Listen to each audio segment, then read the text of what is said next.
தம்பி, உங்களுக்கு ஒரு ஞாபகம் இருக்கும், கடைசியிலையும் தேசிய கீதம் போடக்கூடாதுன்னு உங்களுக்கு ஒரு விருப்பம் இருந்தா நான் என்ன செய்ய முடியாது. இல்ல அங்க நான் அந்த ஆளுநர் மாளிகையில பரப்பிடும் போதே இங்க ஒலிக்கணும்னு சொன்னா நான் எப்படி செய்ய முடியும்? சட்டமன்றம் மரபு இருக்கு, இந்திய அரசியலமைப்பு சட்டம் சொல்லி தந்திருக்கு. அதுல எந்த இடத்திலாவது ஆளுநர் அவருக்கு வச்சிருக்க கோரிக்கை இருக்கான்னு நீங்க தான் பார்த்து சொல்லணும். அல்லது ஆளுநர்கிட்ட தான் போய் கேட்டு, ஐயா எந்த இதுலயாவது இந்திய அரசியலமைப்பு சட்டத்துல ஆளுநர் முதல் நாள் அட்ரஸ் பண்ண வரும்போது இப்படி நடக்கணும் நீ ஷெட்யூல் போட்டு கொடுத்திருக்காங்களான்னு நீங்க தான் சொல்லணும். தமிழ்நாடு தமிழ் கலாச்சாரம், பண்பாடு, தமிழருடைய நாகரிகம், தமிழ் மொழி அடையாளம் நமக்கு, அதுதான் நம்ம எல்லாருக்கும் அடையாளம். தமிழ் தாய் வாழ்த்து, அது எல்லா இடங்களிலும் இதான் நடக்கு. தமிழ்நாடு முழுவதும் எல்லா இடங்களிலும் அரசு நிகழ்ச்சிகள் இதுதான் நம்ம பண்றோம். அதை நான் சொல்றேன் இப்படி பண்ணு அப்படின்னு சொன்னா அந்த மரபுகள் எல்லாம் மாற்ற முடியாது. இப்ப நாங்க 3 தடவையும் இதே தான் சொல்லி பண்ணியிருக்காங்க. இன்னும் அடுத்த தடவையும் இதே ஆளுநர் இருந்தாலும் இதே மாதிரி நான் கூப்பிட போவேன், இதே மாதிரி மரியாதை கொடுப்போம். வாசிக்காது அவங்களுடைய விருப்பமாக தான் இருக்கும். இப்ப நீங்க தெலுங்கானாவில் நம்ம அம்மையார் தமிழிசை அம்மா கவர்னரா இருந்தாங்க, கூட்டம் எப்படி நடந்து நீங்களே சொல்லுங்க தம்பி. எங்க அண்ணன் போவா, நான் என் வாயில சொல்லக்கூடாது, நீங்க சொல்லுங்க. அது பாட்டுக்கு அங்க ஆளுநர் உரைக்கு சார்பாட்டு பேசி முடிச்சு அந்த மாநிலம் இருக்கத்தானே செய்வோம், ஒன்றும் பிரச்சனை இல்லையா அந்த மாநிலத்துக்கு. அடுத்த ஆண்டுக்கான ஒரு தகவலா எடுத்துக்கலாமா சார்? எடுத்துக்கிடுங்க, நான் சொன்ன தகவல் தானே. இன்னைக்கு மற்ற அனைத்து சட்டப்பேரவையிலும் இப்படி இசைக்கப்படுது தேசிக்குதோ, அதே போல இன்னைக்கு உங்ககிட்ட ஒரு கோரிக்கை வைத்தாரும். தமிழ்நாட்டு சட்டமன்றம் இப்படித்தான் நடக்கும்.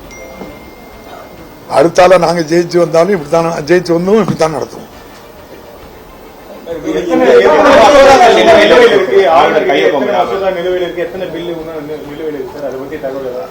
அது ஆளுநர்கிட்ட நிலுவையில் இருக்கு, நெகட்டிவ் பண்ணது இருக்கு, குடியரசுத் தலைவருக்கு அனுப்புனது இருக்கு.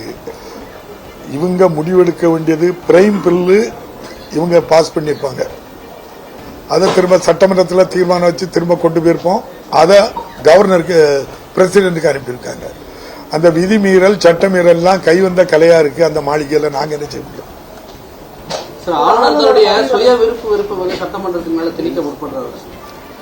நீங்க இந்தியாவில் எந்த மாநிலத்திலேயாவது ஒன்றிய அரசு ஆட்சி செய்த இடத்துல இந்த பிரச்சனை இருக்கா? இது தமிழ்நாட்டில் கொள்கை ரீதியான ஒரு அரசு ஆட்சியில் இருக்கிறதுனால வேணும்னு திட்டமிட்டு இட்டு கட்டி பண்றாங்களான்னு எனக்கு தெரியல.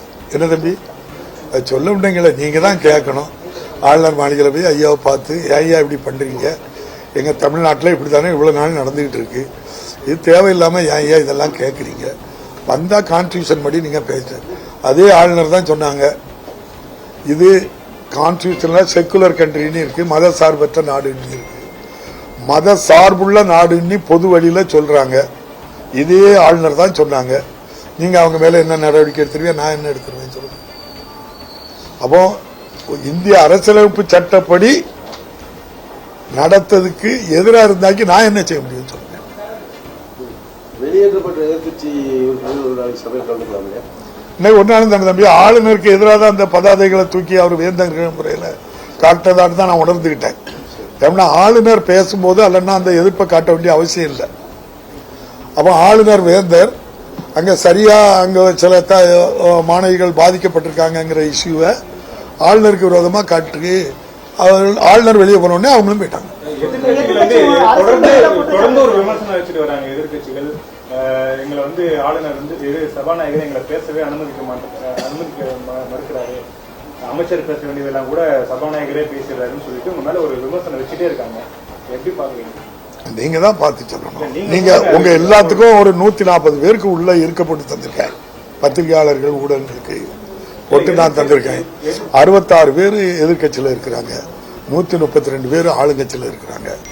இது போக தோழமை கட்சிகள்லாம் இருக்கு.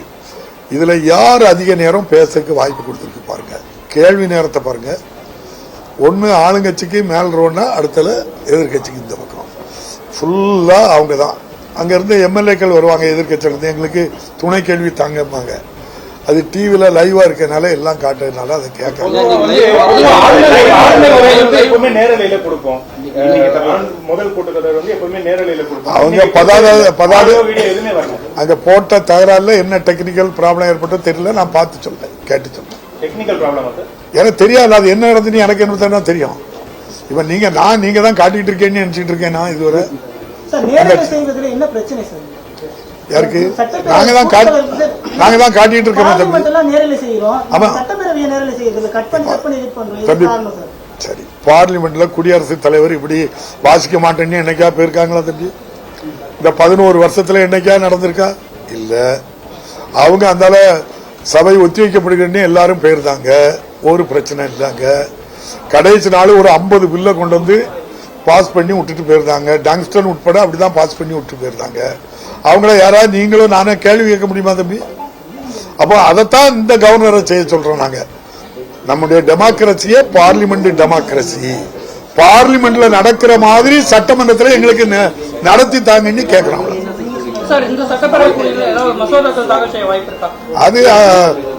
அது வந்து ஆளுங்கட்சிக்காரங்கிட்ட கேட்கணும் தம்பி. நான் சபாநாயகர்ல நான் கொண்டு வந்தா தீர்மானத்தை நிறைவேற்றி கொடுப்பேன். அது நீங்க ஐயாட்ட தான் கேட்கணும். அவங்க விரும்பி உட்கார்ந்து இருக்காங்க. நம்ம நீங்க பாருங்க, அவங்க விரும்பி உட்கார்ந்து இருக்காங்க. நம்ம போய் நீங்க இருக்கக்கூடாதுன்னு சொல்றோம். அதுதான் நீங்க எங்க போய் கேட்கணும் தம்பி. உங்க டெல்லியில நீங்க என்ன பத்திரிகை தம்பி?